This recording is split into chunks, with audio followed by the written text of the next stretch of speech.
Hello everyone, and welcome back to another episode of Hold My Flashlight, where I tell your tales of true crime, paranormal, and the unexplainable.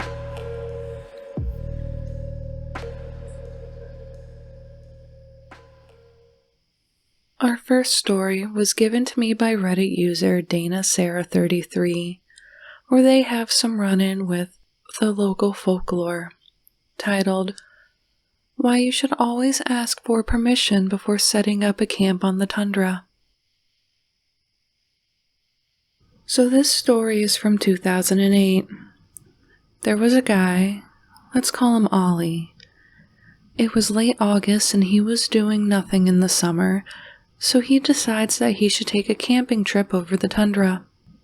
He packs with him a tent and gets his brother to drive him to the place that he is going to start at. He reaches the spot and starts walking. He has to walk through a forest before reaching the tundra, and when he reaches it, he decides to take a lunch break. Then he sees an ATV coming towards him. It's an old man, one of the local reindeer herders that are there. They start talking, with the old man telling Ollie a good route to walk and where the best fishing lakes are. Before driving off, he says one last thing to Ollie. Remember to not set up camp on what looks like an old trail, and remember to ask for permission before you set up the camp.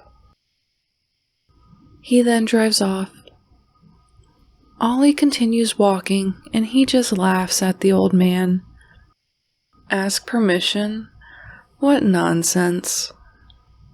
He then arrives at a lake and decides to stay there for the night. He sets up his tent and goes inside. Since it's late August, the midnight sun doesn't shine anymore, but the moon is so bright that he can even see his shadow. He goes inside his tent and reads a book before going to sleep. Then after 20 minutes, he hears footsteps and some grunting coming towards him. He grabs his flashlight and goes to check outside. He then sees a small group of reindeer running away. He laughs at himself. That old man really messed with my head. Now I got spooked by some reindeer. He goes back inside and lays down again, but he doesn't fall asleep. He has an eerie feeling. Then out of nowhere he hears something. It's a person talking. The sound is faint, but he hears that it's someone there. He goes back outside, but he sees no one. He thinks to himself that he's probably just going crazy since he's quite tired. So once again he goes back inside, and this time he does fall asleep. He then wakes up to a cold wind blowing against him, and the door to his tent is open, though he's pretty sure he closed it. Then he looks to his left, and his eyes turn wide open. There is a human shadow outside of his tent. He grabs his flashlight and goes out, but once again, he sees no one. He just sees a fox running away. He goes back inside, but does not fall asleep. Hours pass by, and finally he does. Then suddenly, cold air is coming in again. He wakes up and sees something that makes coldness go through his body. 2 white hands are in front of him, reaching for his legs. He screams, and just as he does, the hands grab him, and he is dragged outside. He screams and flails around, but the hands just keep dragging. Then finally, they let go. He's been dragged about 18 meters from his tent, and he runs back and grabs his flashlight. He tries to look around, but there's nothing there to see. Then all of a sudden, the flashlight turns off. He looks towards a hilltop, and there he sees something. It's a human silhouette and a reindeer. He blinks and they are gone, and the flashlight turns back on. He goes back to his tent, and this time he definitely doesn't fall asleep.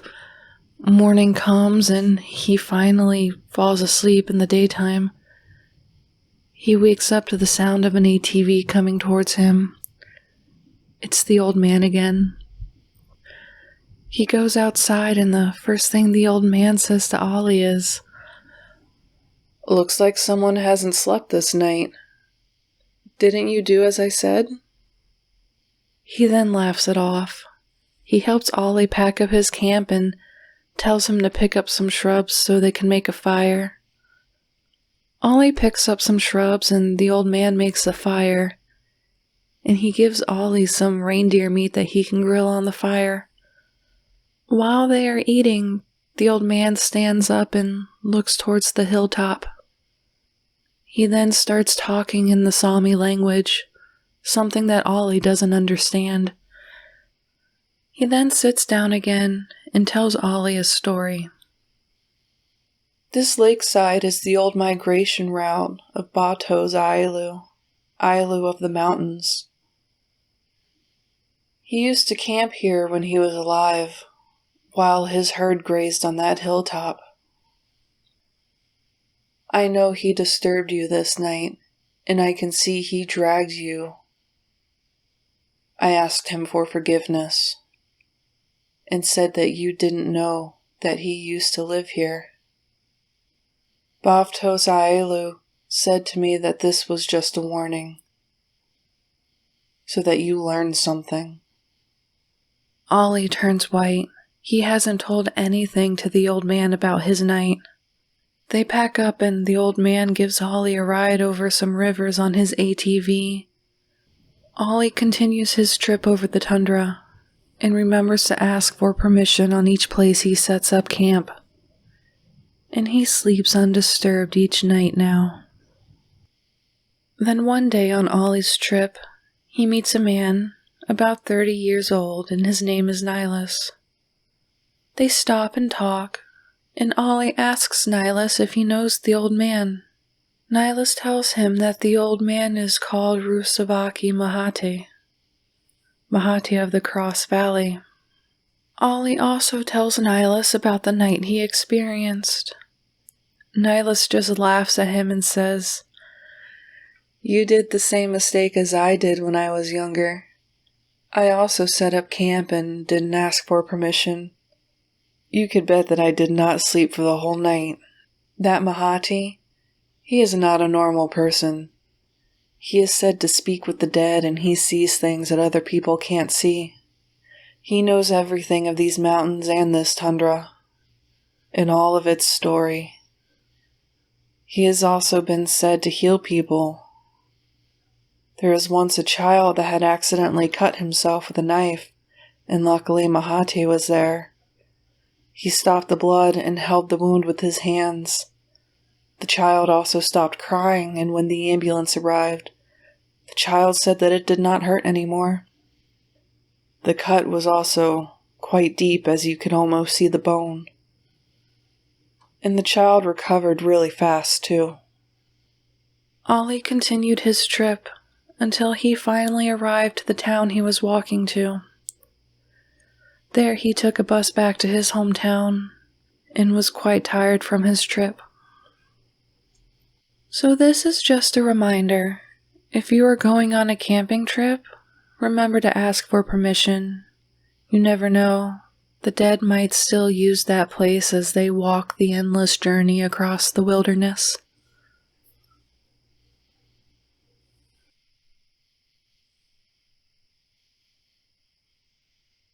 Our next story is from someone who would like to remain anonymous, titled, "I Think My Mom Has a Doppelganger." For a long time in my family, we have seen my mom in places where she physically could not be. One day, I was with my sister watching TV, and my mom was at work. Then the front door opened, and my mom appeared, showing only the top half of her body. Bending over so that her waist and legs were out, she seemed distracted, turned her head in all directions, then asked for my other sister, as there were 3 of us. We told her she was in her room. My mom said, "Okay, thanks," and went back out. It was super weird, but then a few hours later, when my mom got off work, she came home and we asked her about what happened earlier. She said she was at work all day. I want to clarify that my mom is a very serious woman, and she doesn't just make jokes, and she doesn't lie about her day. So this was super creepy. Other days we hear her calling us, and then when we go to her room or the kitchen, we find out she's not even in the house. The creepiest thing happened before I was born. My mother was at home at about 9 p.m. watching TV, and her sister was washing dishes at the kitchen sink in front of the window. Then, my mother heard her sister calling, "Sarah, it's late. Come in the house." Then, my mom replied that she was already in the house, but her sister didn't hear her. She kept calling my mom because she was watching her through the window playing outside in the garden. Then, my mom shouted that she was already in the house. Her sister turned her head towards her, and then she turned her head towards the window, and right in front of the window was a copy of my mother, as a child, obviously. Only she looked pale and haggard and very thin. My mother and her sister swear that this was real, and that the girl even smiled at them from outside the window. They both ran to their room and couldn't sleep all night. Coupled with the events that we ourselves have experienced in my home, I have nothing left to do but believe her.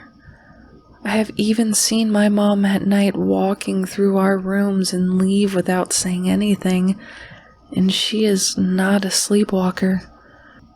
My mother was born in a very small town in Mexico, and there the testimonies of apparitions and supernatural things are there all day long. And since her childhood, she has always experienced supernatural things, and they are not at all pleasant.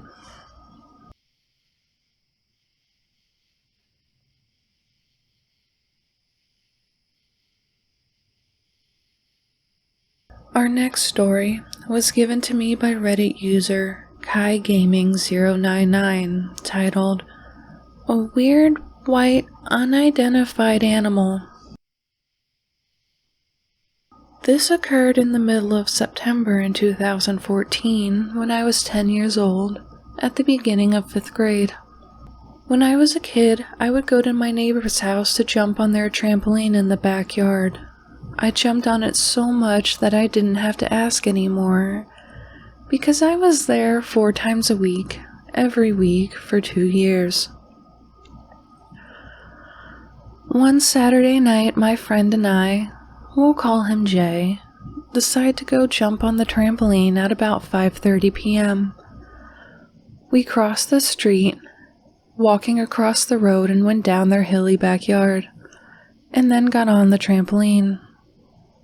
Jay and I were jumping and doing tricks for a little bit, just having fun, but felt uneasy and uncomfortable the whole time, as something just felt off. At about 5:45-ish, 6 p.m., the sun was just starting to set. It looked actually very pretty, but we were in the shadow of the house. Jay was having fun, but then, mid-jump, froze, and his face white as a ghost.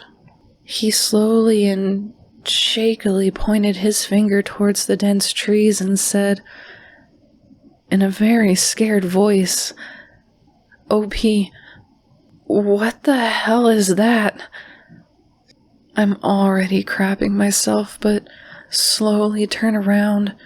In the distance, about 150 yards away, in the shadow of the trees, was this probably around 9-foot tall, super skinny, bony thing that was white with a gray tinge to it.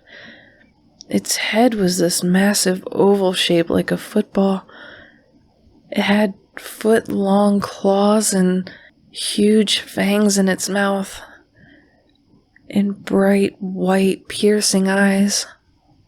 It was half hidden behind a tree with its hand around it, just staring at us like it was angry.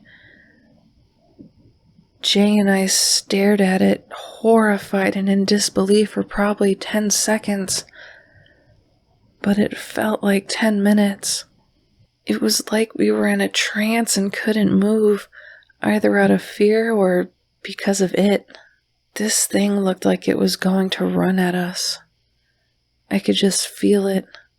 I told Jay that we had to leave now, or we would die. With all of my strength, I forced my little 10-year-old body to move, and Jay was ahead of me. We jumped off the trampoline and started running, but Jay tripped, and I wasn't going to stop. As I was sprinting up the hill, I looked over my shoulder to see if Jay got up, and I swear this thing was coming towards us. So I ran even faster than I have ever run before in my life, all the way back to my house. Jay entering right after me, scared to death. We never went back there, even though I lived there for another 2 years, and we never talked about it again. I did tell my parents, however, about it that night, and they didn't believe me, which is understandable, because who's going to believe their 10-year-old about something like that? I haven't told anyone this story except my girlfriend, because I literally blocked it out of my head, even with all the haunting stuff happened, until I was reading Reddit, and remembered it a day or two ago. Ever since that day when I'm alone in the dark, not at home, I get this overwhelming feeling of being watched.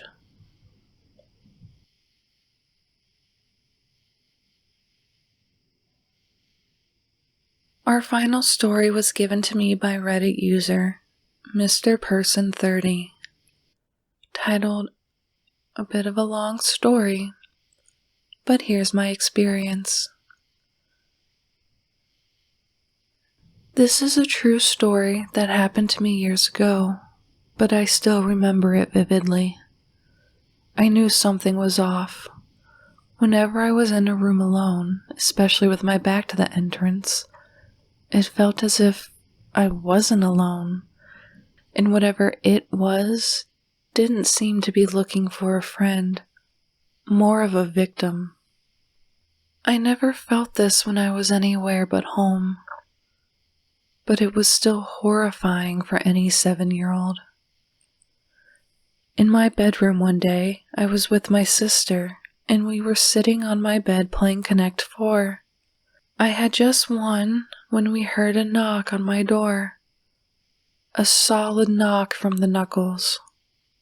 So I stood up and opened the door. But I didn't see my parents. We had cats, but they can't knock, and I know what them scratching at the door sounded like. We walked over to my parents' bedroom. Their door was closed, so we knocked and explained what happened. They were confused and explained how they were in there the whole time and did not knock on my door. We all brushed it off as a one-time odd occurrence, not thinking much of it. Looking back now, that's where we went wrong. A couple months later, I was in the basement with my sister, who was in the area off to the side, out of the way, and I was in the main area. The staircase was in the center, surrounded by drywall, and the other side of that was the workshop. So I was riding my scooter around the staircase and through the workshop and into the main area. One of these laps, I just saw 3 heads floating in the workshop in a line. I don't remember their faces, but they were all that of a man's head.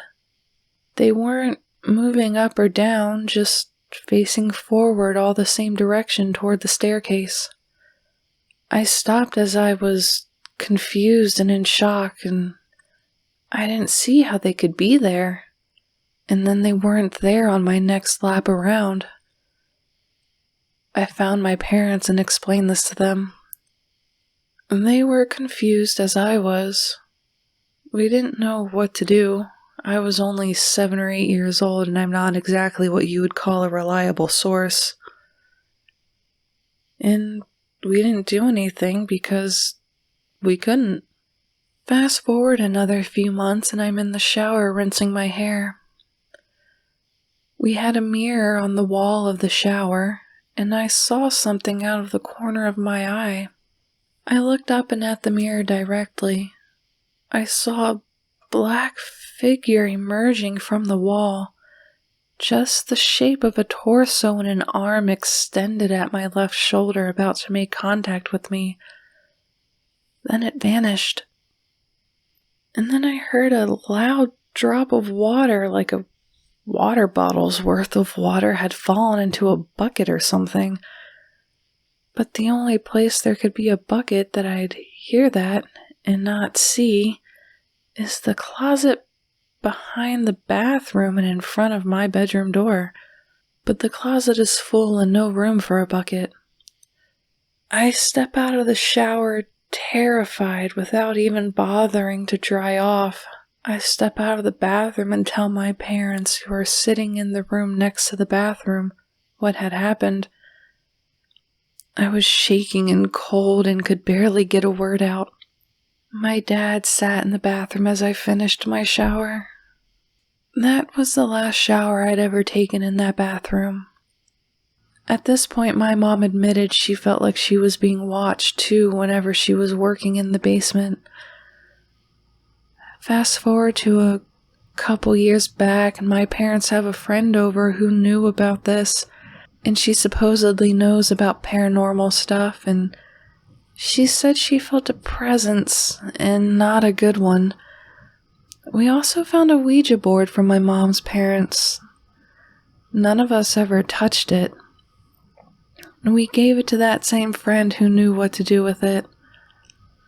Another year or so passes, and we were talking with a family friend who my dad met from work. That friend had quit being an RN and became a priest. So we had him bless our house, and especially where everything had happened. None of us had an experience like this since. I do occasionally feel like I'm being watched, but it's a much weaker feeling now.